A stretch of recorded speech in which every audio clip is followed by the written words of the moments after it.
We are going to focus on life in the Spirit. Life in the Spirit. And our key verse is Romans chapter 8 and verse 9. But you are not in the flesh. See what Bible says? You are not in the flesh, but in the Spirit. Capital S. That is Holy Spirit.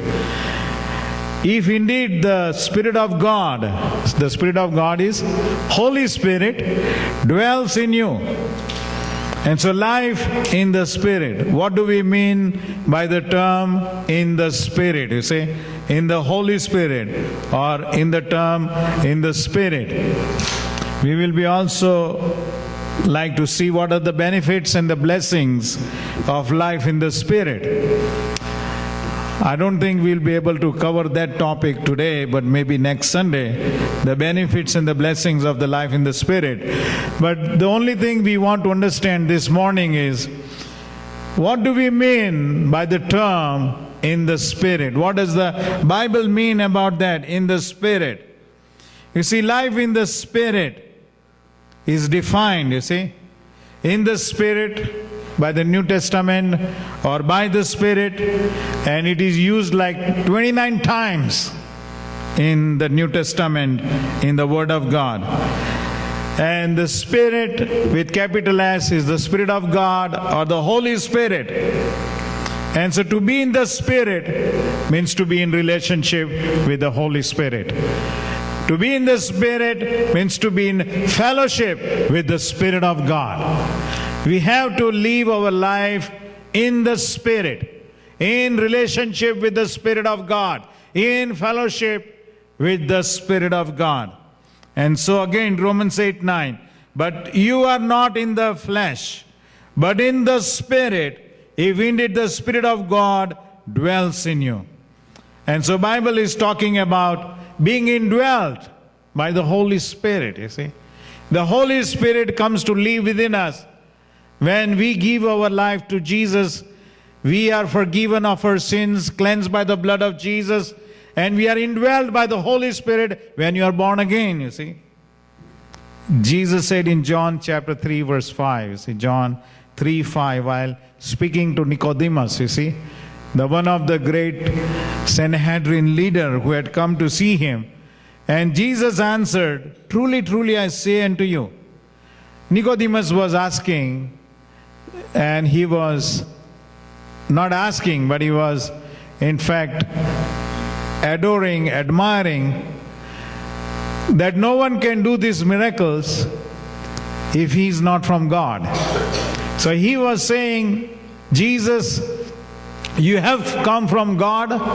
That's the very reason you are able to do these miracles. But Jesus wanted to teach him something more profound and more important. And Jesus answered, truly, truly, I say to you, unless one is born of water and the Spirit, he cannot enter the kingdom of God, you see. So it is important, Nicodemus and each one of us, to enter the kingdom of God. And the thing begins with being born again, being born of the Holy Spirit, you see. And at that time, the Spirit of God, your relationship or the fellowship with the Holy Spirit, the connection is made, you see. It's a beginning. And we read in Romans chapter 2 verse 29. Now what does these verses indicate? To be in the Spirit or to be in relationship with the Holy Spirit? What do we mean by having the fellowship with the Holy Spirit? But the Jew is one inwardly, Romans 2:29. And circumcision is a matter of heart, by the Spirit, again capital S, the Holy Spirit. That the circumcision is a matter of the heart by the Holy Spirit, you see. In the Old Testament, God gave them this ritual of circumcision, which means cutting off flesh. And so, when Romans chapter 8 verse 9 says, but you are not in the flesh. You do not live your life according to the desires of the flesh. But now you live your life according to the Holy Spirit. You see, it is denying your flesh, cutting away your flesh. It is crucifying your flesh and now hearing the voice of the Spirit. You see, flesh talks to us. Flesh speaks to us. Flesh has a voice. After some time, after this church service is done, the flesh will talk to us that now you are hungry. You need to grab your lunch, isn't it? It talks to us. But there are some good things that we need to obey and do as the flesh says, but not everything, you see. And so, Bible says you do not have to be dictated by the desires of flesh. Some people are so bound by it. You know, there have been people for whom we have been praying. They have been bound by such strong addictions. It is very hard for them to get out of it. When they started with that, they thought it is fun, you see. And they thought it was a joy or trying to get some happiness out of it. But now they hate it, you see. They want to get out of it, but it's not easy to get out. Now they are bound by it. And so, that's why Bible says you need to deny your flesh or fleshly desires, you see. So the circumcision is a matter of heart by the Holy Spirit. So the true work of God has to happen in your heart. You are now in a deeper relationship with the Holy Spirit. Now you listen to the voice of God and you listen to the Spirit of God. You develop a deeper fellowship with the Holy Spirit and live your life as what your Holy Spirit says, you see. When devil came to Jesus in Matthew 4:4, during those temptations that the devil brought to Jesus, the first thing the devil was trying to make Jesus listen to his flesh, isn't it? If you are a son of God, devil said to Jesus, if you are a son of God, then ask these stones to be turned into bread. Why? Jesus was hungry. He had been fasting 40 days and night. His body needed food. He was hungry. But that doesn't mean he has to be dictated by the things of flesh. And Jesus replied, man shall not live by bread alone, not by the things of flesh, a man shall live, but by every word that comes from the mouth of God.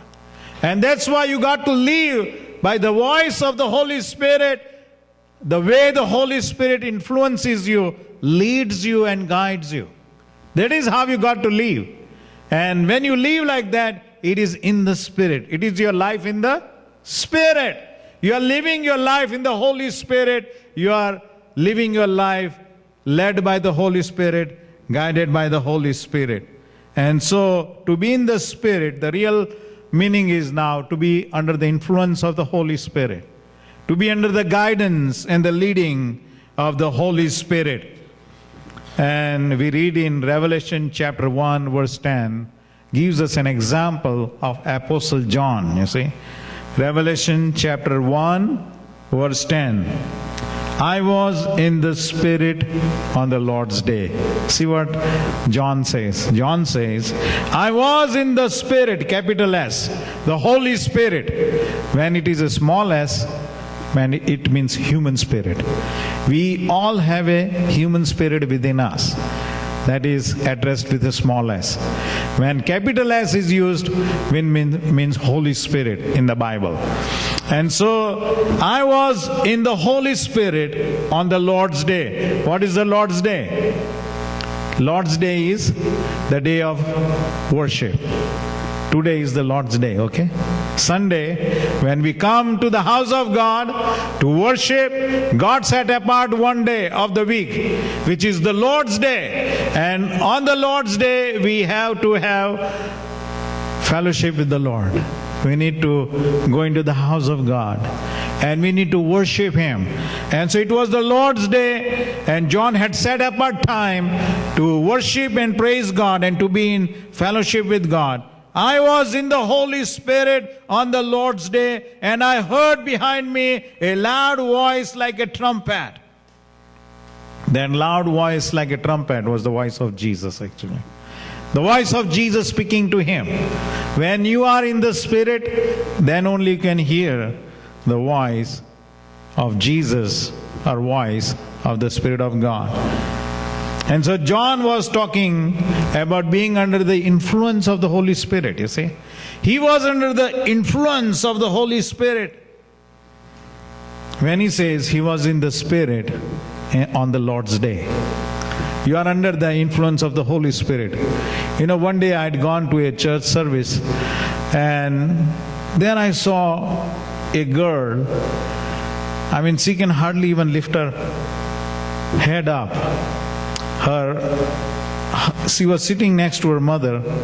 Even she was all bowed down.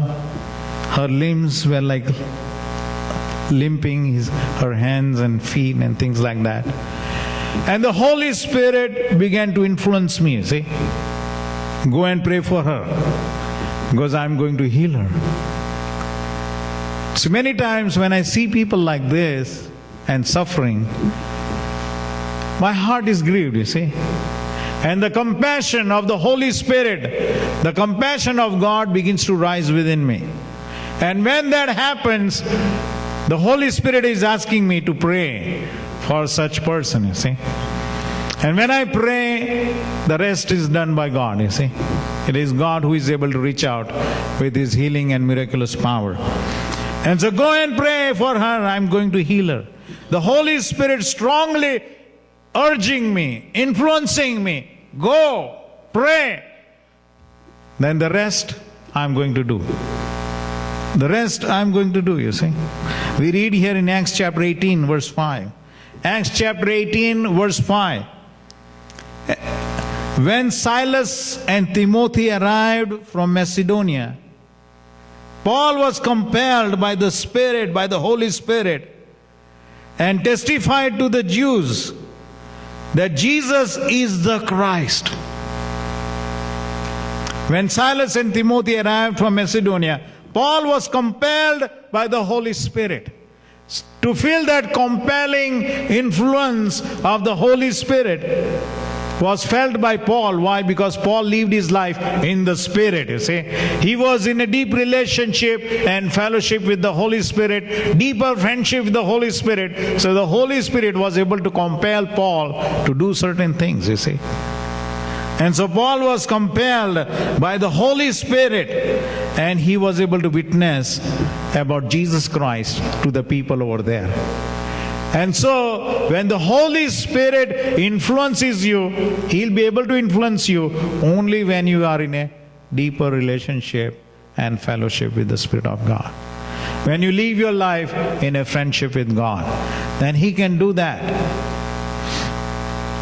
You know, one day I was, this happens over and over again to me. And whenever you are getting down the freeway onto the ramp, and sometimes I see those people with signs or begging for something, and my heart goes out to them, you see. Sometimes if I have enough time, then I may be able to give them $1 or $2. But that's not sufficient, you see. They have deeper needs within them, you see. And sometimes the Holy Spirit reveals, you see, and I pray for them.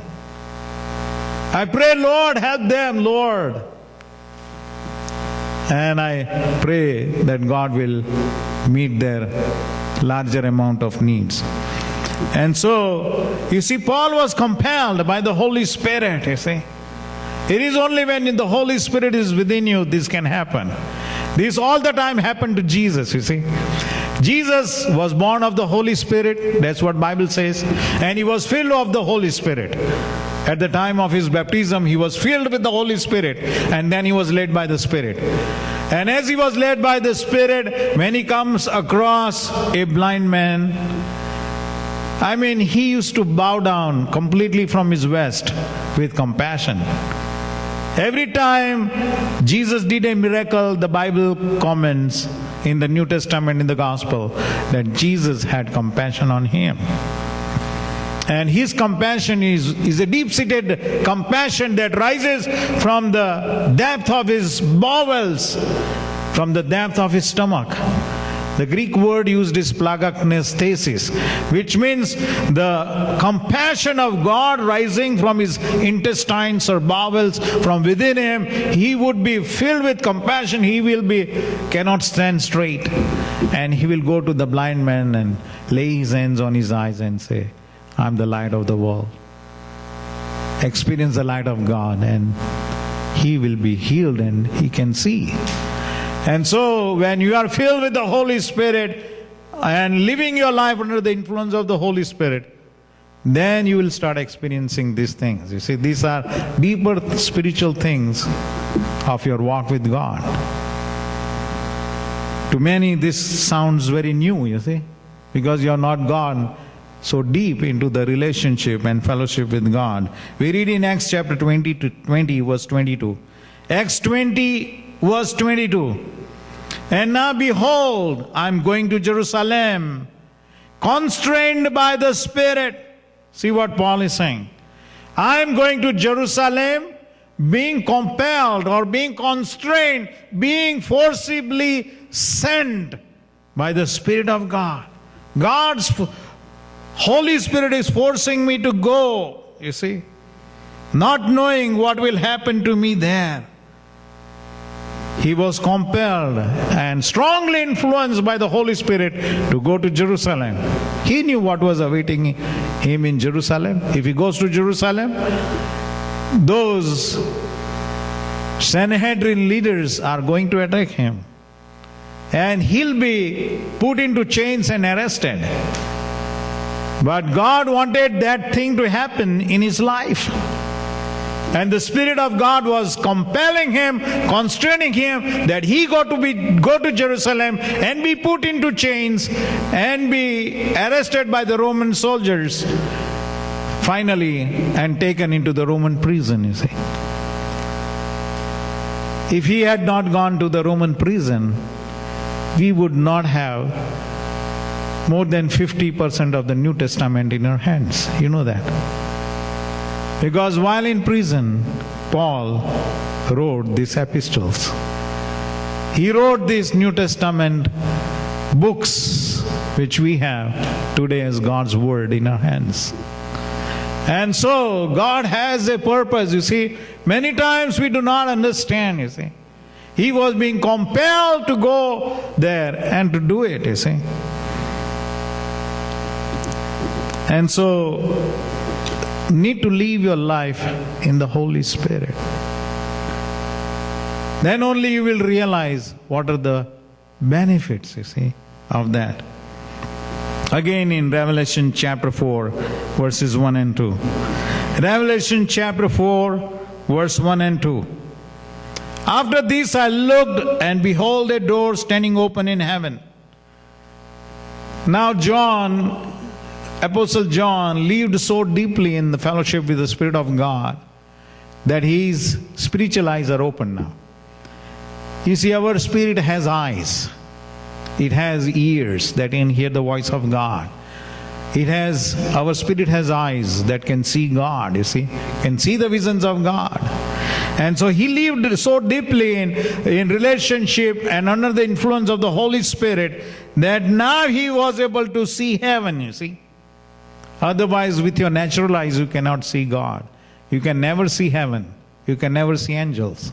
It only happens when the spirit eyes are open. And the first voice which I had heard speaking to me like a trumpet, that is the voice of Jesus. Come up here and I will show you what must take place after this. I will show you what must take place after this. At once I was in the Spirit, and behold means I can see, a throne stood in heaven with one seated on the throne. He was in the Holy Spirit, and under the influence, now he could see the throne of God and the one seated on the throne. And the voice of Jesus said to him, I will show you what must take place after this. Means God wanted to show him, Jesus wanted to show him what will happen in the end days of the world, you see. In the last days of the world, in these last times, before Jesus can come or after Jesus has come, what things will happen upon this earth? All those things are prophetically written in the book of Revelation. Only God could reveal that, you see. Because He's a God of past, present and future, you see. And so Apostle John was able to receive the book of Revelation because he lived his life in the Spirit. And so, my dear friends, we need to be spiritually wise, you see. We need to grow in our spiritual wisdom and understanding. You know, many times we behave spiritually foolish, you see. Many times when you have a choice regarding spiritual things and material and physical things, if a person is not spiritually wise, they will choose physical things and material things over spiritual things. If there is a choice given to a worldly man, today will you go to the church or you will go to the beach with your friends and enjoy? What is he going to choose? He will rather choose going to the beach with his friends and spend time entertaining, you see, rather than go at least 2 hours in the house of God and worship Him, and then later on he can go to the beach. But he will not think like that. And when we are not spiritually wise, remember, it's going to hurt you. Your spiritual future will be destroyed.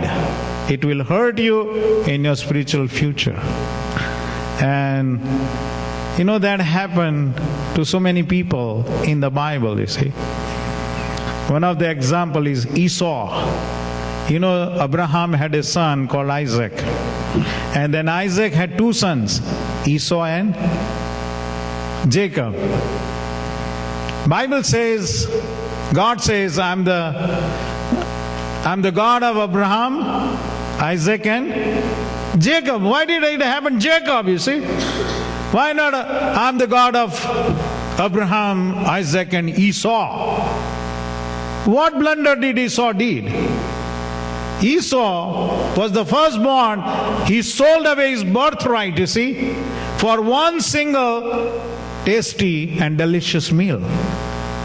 See, his birthright was his spiritual authority and spiritual power that was given by God to him in his life. Spiritual authority and spiritual power. He could have been one of the big leaders to lead the millions of Israelites, you see, and be their spiritual leader, you see. But that man, just for one delicious meal, well, it's a material thing. He could have plenty of them before, later on, you see. But he was so bound by the fleshly desire of eating that food that he sold away his birthright for just one single tasty and delicious meal. And he lost his spiritual authority. He lost his Holy Spirit's given power in his life. Later on, he was crying. He was longing to get it back. It was over. He couldn't get it back. So, my dear friends, we need to be spiritually wise. Live your life in the Spirit, not in the flesh. And that's why our today's verse, but you are not in the flesh, but in the Spirit. Live your life in the Holy Spirit with God. And we will continue next Sunday more into this. Shall we pray?